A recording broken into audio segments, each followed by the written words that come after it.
2, 3. I like it. What's up, everybody? Welcome to the WR Show, produced by Ranks Media Management. I'm here today in Bell, California, with Diego Torres-Palma, entrepreneur, real estate developer, and bringer of a cool thing to the city of Bell in Southeast LA. Welcome, brother. Thanks, brother. How you doing? Great. From Massachusetts, right? Massachusetts. Peru first. Peru. Born in Peru. Moved to cold weather, don't know why. And now fixing myself. How long did you live in Peru? Like 4 years. 4 years. When I was 4, I was young, yeah. And then I lived about 16 years in Massachusetts. No, maybe more. About 20 years in Massachusetts. Yeah. Came out here to Cali in your mid-20s? Yeah, we started a company in Boston, got some funding in tech in Silicon Valley, and so that brought us to San Francisco. What was the company? What exactly did you do? We were doing data analytics, and so kind of boring stuff. I was about to say. It was fun. It was a cool experience. Didn't like the weather in San Francisco and the Bay at all. Why? It's a little dreary. Not me. It's always cloudy, be right? Hot or be cold. Don't be foggy. Don't be depressed. Wet. Yeah. It's like depressed weather. So we were doing real estate, and my wife was looking for a place to flip all over the country. Found this house in the Hollywood Hills. We bought it. We're coming down to LA, little by little, falling in love with the weather, the people, and that was it, man. That was your vibe? That was it. Clicked out here? Yeah. So you like a little variety. You like a little spice, but that's what comes with SoCal, you know, a little spice, a little variety, you know, and of course, amazing weather. Although lately it's been a little crazy. Unbelievable. You know? Yeah, the rain thing. But today's good. Gorgeous. It pays off real quick. We're getting back on track. Yeah, we're getting back into Cali weather. Yeah. Well, look, man, I followed you on social media initially. I was tagged by a friend that loves to drink, and you're actually working here. This building that we're in right now is the Border X Brewery, which is, again, coming to Bell here in Southeast LA. What got you to come to this city and be part of a project such as this? Yeah, so initially we had finished the residential construction in the Hollywood Hills. So we're looking for our next project. What's it going to be? Everybody was overpaying for residential, and so that just wasn't penciling. Like there was no place to make money. So everyone's saying, "Oh, go to commercial real estate," which is like a huge jump and super easy to say, but kind of difficult. It's a different game. It's a completely different animal. And so I was meeting with different people to partner with, to see what was on the horizon. People were working on the commercial space and just trying to find a way to break in. And we ended up finding these 2 buildings in Bell. I ended up meeting my business partner, Alberto, who I had met because of the data analytics way back. And we ended Everything happens for a reason. Yeah, we ended up having conversations, see how we can help each other. He doesn't necessarily do this type of work. He does much bigger work. And for me, it was like, oh, what a perfect opportunity, right? It's like he has a lot of he's been here his whole life. And so how can we leverage some of those relationships with my expertise on the construction side and put together something really cool? And that's kind of how these 2 buildings developed. Yeah, that's great. Because right across the street, you're expecting to put a restaurant in there, correct? That's right. All right, so we got drinks over here, grub over there. Yeah. Walking distance, literally. Yeah. I mean, the bigger picture too is we think the brewery's going to be an anchor tenant. It'll bring in people from everywhere, not just from Bell, but from all over Absolutely. LA. Yeah. People will definitely drive for beer. Absolutely. And so we think with that, we put a cool restaurant across the street. And then I think the big picture is this eventually becomes like a downtown for the And they're city. putting a new little shopping mall right there, like a brand new little thing right there in the corner. Yeah, they got a big Gage development and Atlantic for retail, food, right on the corner. And then across the street is another one. And that's what I love. It's actually what attracted me to what you were doing here is because, I mean, this is literal development, like real estate development. It's developing the city. Yeah. It's developing the culture around here. It's, you know, providing some variety, bringing in some new blood. And I think that also applies to like society, like the humans within this community, right?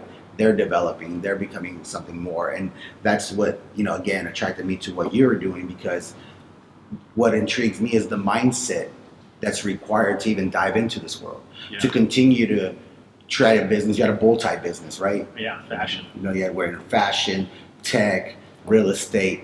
You know, I connect with you. I'm entertainment, you know, real estate myself as a lender, marketing. It's just, I'm the same way. So what do you think made you that way that got you this mindset to go after something like this, go after it, period?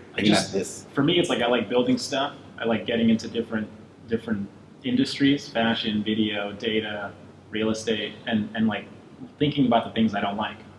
So when it comes to real estate development, for me, it was some people go into a community and they build something that doesn't speak to the people, doesn't speak to the culture, and just really angers a lot of people, right? But we wrap that up to be like, oh, gentrification. And I thought that was always like cheap. It was just a shortcut. And so for me, it was like, can we come into any place and build something that the city can get behind, that the people can get behind, that the culture of whoever is there isn't stepped on, but rather enhanced. Exactly. And that's a really hard thing to do, actually. And it takes a team, too, right? It takes a team. And so David and the Border X team, they speak to this community. We thought, how can we make a pitch to them to say, hey, look at this community. It's a lot like, very similar to what you have in San Diego at Barrio Logan. Can we make it work? And sure enough, here we are, which is pretty cool. But it's that. So it's looking at an industry saying, all this makes sense. How do we break it and make it better? And then just testing it out. But what happened to Diego and Diego's life that got him down this road of, to me, you come off ambitious, and you come off driven, and you're down to try shit. I mean, to make a move from Massachusetts to California, it's a significant move. You know what I'm saying? What happened in your life that allowed that ability or that mindset to do that? So for me, it was really single parent home. Lost my father when I was really young. How old? 28 days old. Super young. Oh, damn. And so then that's huge. My mom raised me and my sister on her own, moves to Massachusetts.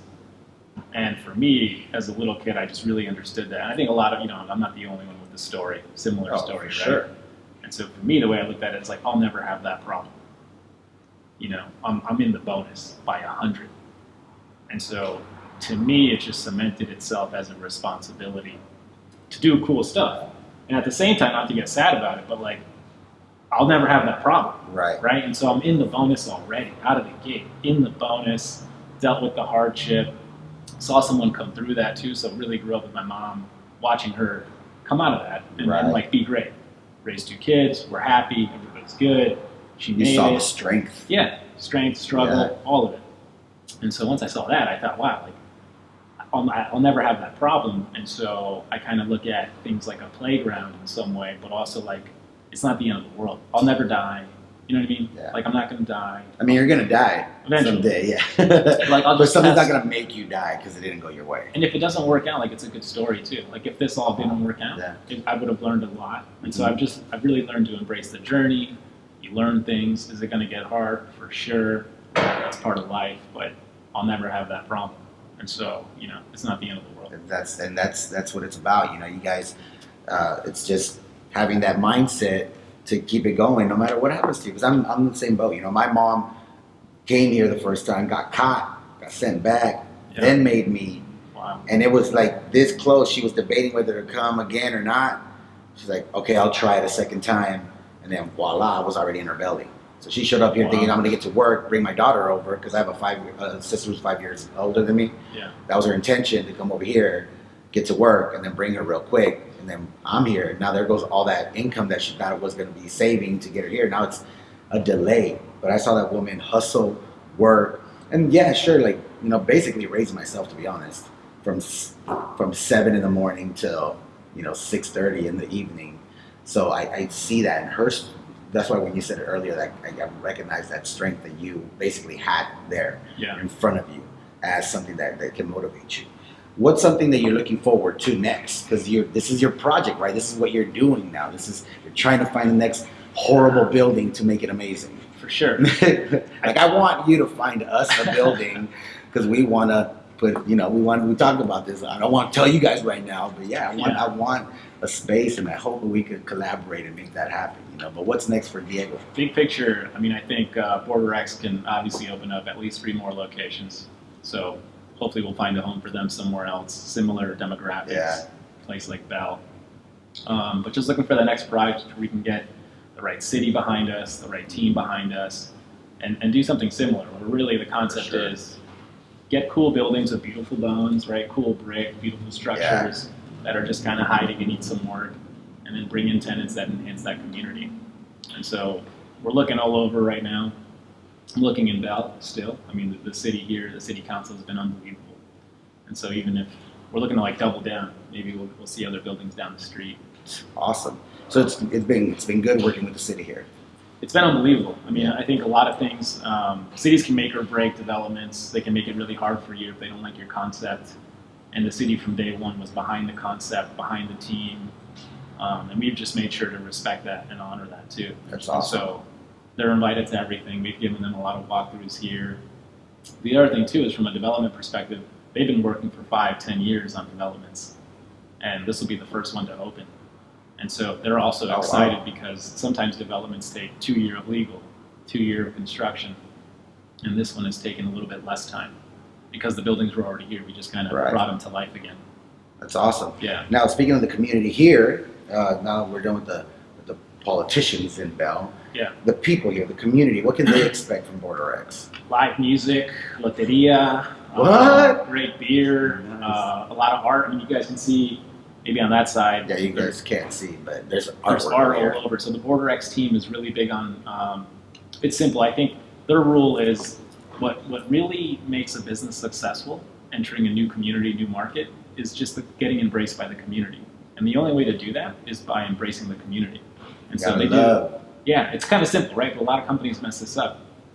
And so a lot of the tables here, you know, like the artists, they have local artists that have stenciled things in there.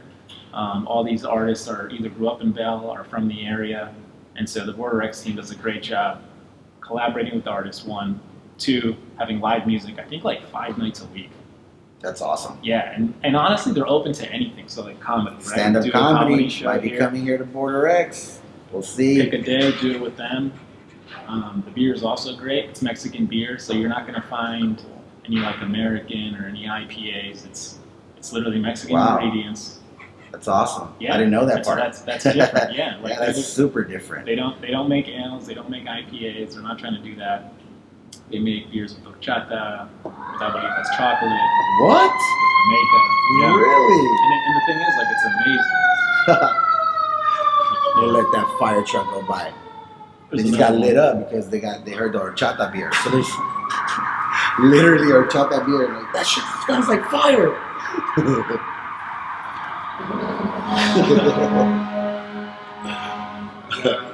That's cool. I'm down. I like that shit. So horchata beer. horchata beer, Horchata beer. abuelitas chocolate, and then Jamaica. That's crazy. And it's like, and the thing is, like, if you hear it, and you're like, you know, you don't know how to react to it, but it's honestly the best beer I've ever had. Nice. You mentioned something right now. You know, a lot of businesses, and I deal with a lot of independent contractors primarily, but they run their ships like a business. Yeah. And a lot of them use the persuasive approach.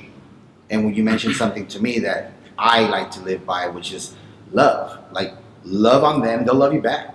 Simple. And this what we're doing right here is for me personally, is a way to love on my community, to bring enlightenment through showing other characters and successful people or people that may not be successful but are chasing it and fighting through it and working towards it, like myself. I don't consider myself successful, but I definitely am confident that I'm on the way. Yeah. You know, connecting with people like you enhances my opportunities. Who has enhanced your opportunity? Because I believe in mentorship. You know, like who has influenced you? Who has mentored you? Who would you give props to right now because of who you are right now? Dude, family, really. I think my mom, for one. I do this thing where a lot of people have mentors that are people, and I've never got behind it. I've tried, it never worked out for me, honestly. And so for me, I read a book a week, and I consider those like my mentors. Absolutely. And so I read a lot of books on self-development, business, mostly nonfiction, biographies. I'm reading Michelle Obama's book right now. How's that going? It's a good book. Yeah? Yeah, she's a good storyteller. Nice. But yeah, usually I don't do biographies, but it's really self-development and business books and the Warren Buffetts of the world. I also just dig into people who are hype about like Gary Vee, social media, Grant Cardone, business. Yeah, you talk about Gary Vee. I mean, that to me is someone I definitely follow, and it leads me to my next little part that I want to talk about, which is you're very savvy with the social media game. A lot of business owners are underestimating that. I just watched one of his keynote speeches, and it's, how to be successful on social media in 2019. And it's amazing how many people are still asleep. They're still completely asleep, and they're not like just looking around them, seeing people on their mobile devices, on their phones. What is your opinion on social media? How important or not important is it for a business? I think it's everything. I think it's your brand. I think it's the most important. If you're a business and you're at the end of the day you're trying to reach a lot of people and maybe make money or just enhance your reach, the best way to do that is these platforms have been created and billions of people are already on them. Right. I think where people get messed up is sometimes it's inauthentic, and so I think sometimes people are in the wrong career, and because of that they think they have to do social media when in reality like they should just quit their job and then go do something they love, and then social media becomes super simple. Yes. Because then you're not being somebody, you're just being yourself. Exactly. This actually what we're doing right now is social media for both of us. Right.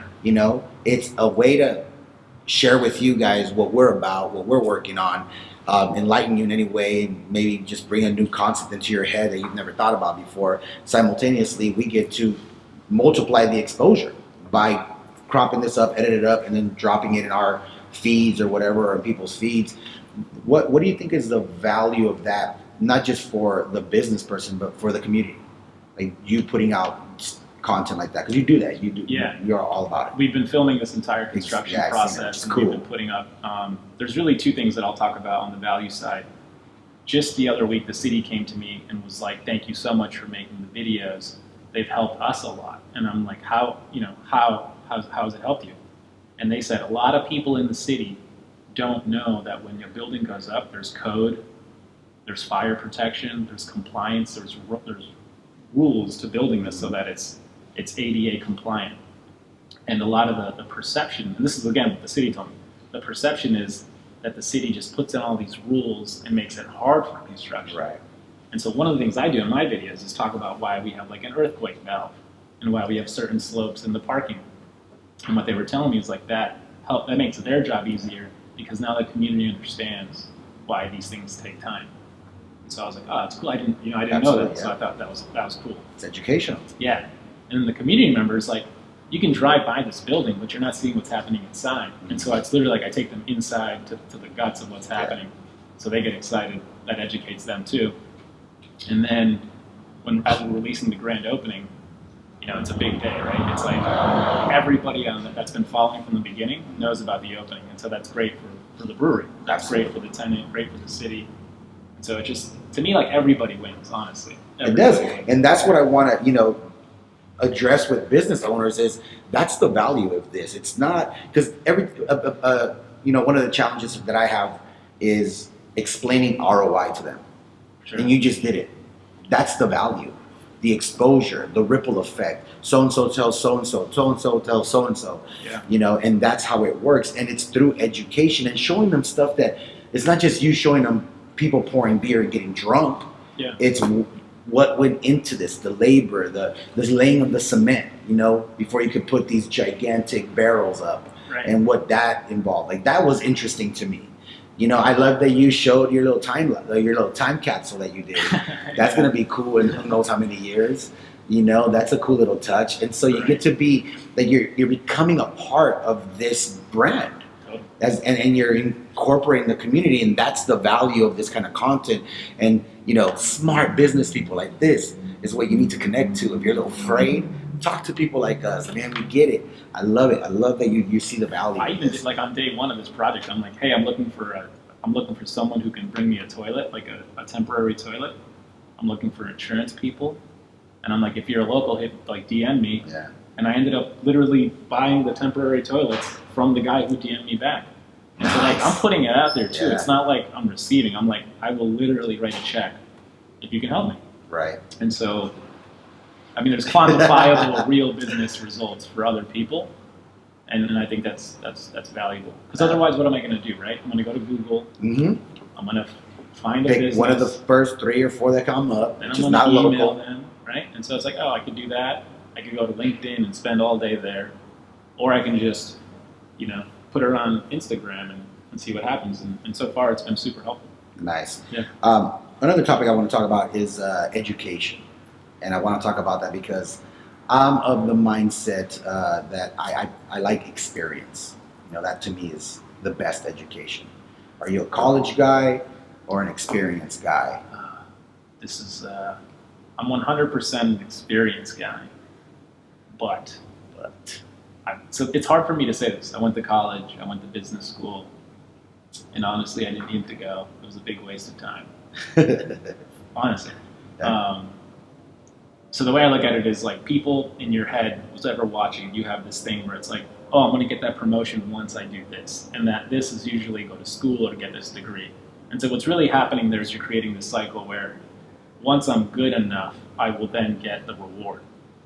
But what's deciding in career, in corporate America, what's good enough is basically you getting like a business degree or a college degree and then like a graduate degree. But in reality, you don't need any of it. You just need to decide for yourself that you're ready, and then like the world will.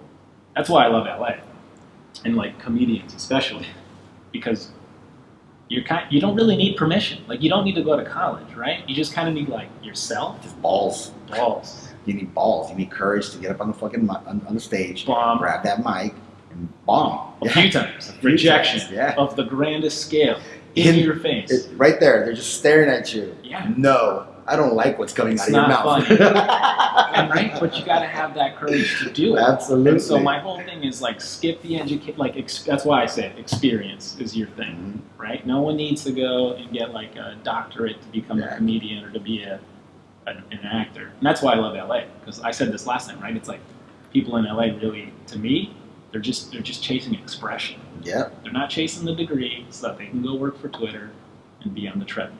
Like they're literally chasing expression. I worked 2.5 hours yesterday doing stand-up, and I made $30, and I loved every minute. Happy. Happy as fuck. That's all that matters. Like happy. Yeah. Completely happy. I stayed after karaoke. Happy. You know, and you're right. It's that expression. I think the youth now is starting to wake up to that, to what, you know, college experience. What should I do? Yeah. You know, I'm with you. I'm all experience. And I think I'm a little conspiracy theory, Sure. a little bit, in the sense that this whole society that we're a part of is wired so that that money comes in. I mean, take student loans, for example. It's the only thing that there's no getting out of Right. at all. It's prison. It's prison. Yeah. You will pay that no matter what. They will take that no matter what. Yeah. That is effed up to me. It's a system where, put it this way. We could get approved for $200,000 in student loans, right? 4 to 6 years in college, but they won't give us a $50,000 business loan, Right. at all. Yeah. I mean, for me, put the same requirement on it. Yeah. Make it a guarantee. You're getting that back, whatever. I'll take it. But to not even make it an option, that to me tells me that your priority is not my success. Right. Your priority is to keep me in the system. You had me in this box in elementary school. You had me in this box in junior high. You had me in this box in high school. You had me in this box. Now you want to put me in a box in college. And now I got to like go down this little, follow the other ducklings. Yeah. I just can't do that shit. You know what I'm saying? And so for me, the youth, I really just like to push, find that passion, find that love, and then go get experience in it. Yeah. Go do it. Did you do that? Was there a point in your life where you realized that kind of trigger went off? I think there's like multiple layers to the question. So the first one is, you go to school, you're a kid, you got to check the boxes. You get good grades, you move on. You go to college, you move on, right?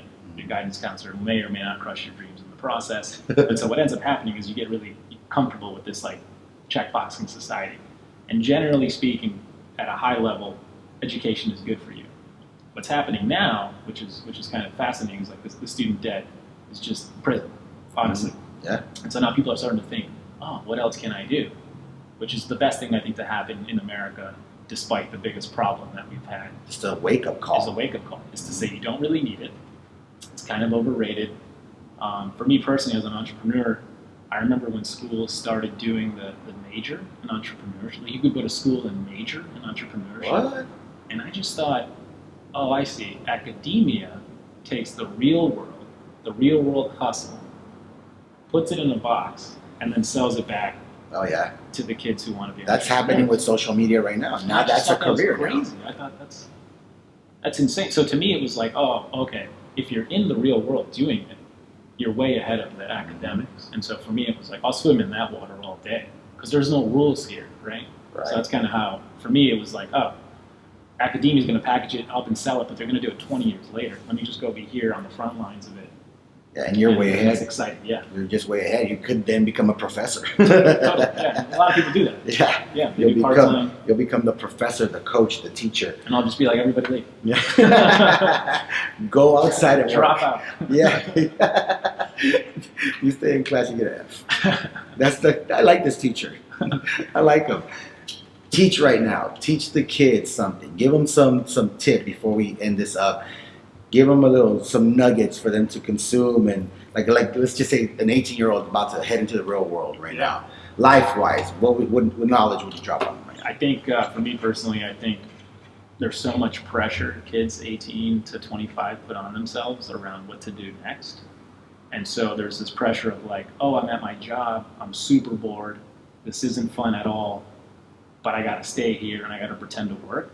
So what I tell people is like, do a bunch of stuff, do comedy, do art, do your job, and if you don't like it, quit. Like let procrastination be your guide to you doing what you're great at. Yeah. You know what I'm saying? Like Absolutely. if you love going to the gym, double down, dude. Yeah. Become like the bodybuilder of the decade. If you love throwing a frisbee, find a way to make money, maybe make some frisbees. Yeah. I think one of the big things is just the voices, right? Yeah. Your family voices, your relationships, your partner over here, blah, blah, blah, blah, whatever. And you start trying to satisfy the exterior world, which isn't what drives you. Right. It's you who drives you. It's how happy with this, your state of mind, your emotional state. How's that doing? How's that vibing? And if that's not resonating because you're satisfying other people's wishes, you're not going to find that happiness. You know, I just turned 40, and I have a lot of people around me 40 as well, and just lost. Like absolutely. Yeah. They don't know what to do. They definitely, like you just said, they're in something that they feel like, I've been doing this for 15 years. What else am I going to do? Right. Something else. You'll figure it out. You just have to have the courage. Yeah. You know, have the courage to go experiment. And especially if you're 18, especially because then you don't have student debt yet. And because the problem is once you have the student debt, now you have to have the job to make the payment. Now your clarity is gone. Your ability to even have interests is limited because you're worried about this debt. And so now your whole thought process isn't about what am I going to do? How big is the world? Now your whole thought process is worried about the $149 payment every month. And that's like, you're not living anymore. You know, I think, you know, a little bit of brainwashing that's happened is like the whole, this is going to get a little dicey maybe a little bit, but the whole, don't break the law, I think we don't use the system in our favor often enough. You know, like, and I'm going to say something crazy, go get a bankruptcy. Go take a chance on a business, right? Yeah. Go take, like, if you have a good credit right now, you have this business idea, and you have this, it's a passion related. That's the only caveat there is there needs to be something meaningful, right? But go risk it. What's the worst thing that's gonna happen? Okay, you declare bankruptcy. It didn't go well. You'll be able to start again in 2 years. You know, like just take a chance. Especially if you're young. I wish I would have done that shit. Yeah. But I was a box checker, and I still was a rebellious box checker. Didn't want to do it. Like I didn't want to go to college. But I'm like, I guess I gotta go to college. That was literally me. Yeah. I'm like, I applied the last week, the cutoff, because I was thinking, no, I'm just gonna go into the world. And last minute, I'm like, all right, I'll apply. And I got into Cal State Fullerton, went out there. But we're gonna say experience. Go hustle that. All right. Thank you, Diego, for joining us. Yeah. Thank you for the knowledge you dropped, and thank you for bringing this kind of shit to a cool ass little part of Southeast LA, Bell, California. Border X Brewery. When's the grand opening? March 2nd at noon. There's going to be an hour ceremony outside, ribbon cutting. It'll be a blast. But March 2nd at noon. Ranks Media will be here. I'll be here because I like to drink and support, you know, good causes. And I definitely want to support the local community. Sure. You know, the WR show, Ranks Media Management, is all about the local community because we want to uplift you guys and just share what we're learning as we learn it. I don't want to wait till I'm an expert. Fuck that. I want to learn it, and if I can find people like that know stuff, I'm going to bring them on here and share their ideas, their mindsets, their spirits and souls, and all their knowledge with you guys. So make sure to tune in. Thank you for joining us, brother. You bet, man. Diego Torres-Palma, his information. You want to give them your social or whatever? Yeah, at Diego_Ventures. That's Man, it, on and it's down here Instagram. somewhere. So make sure to follow us on all the social media platforms, right? The WR Show, Ranks Media Management, MGFT. See you guys next time. Peace out.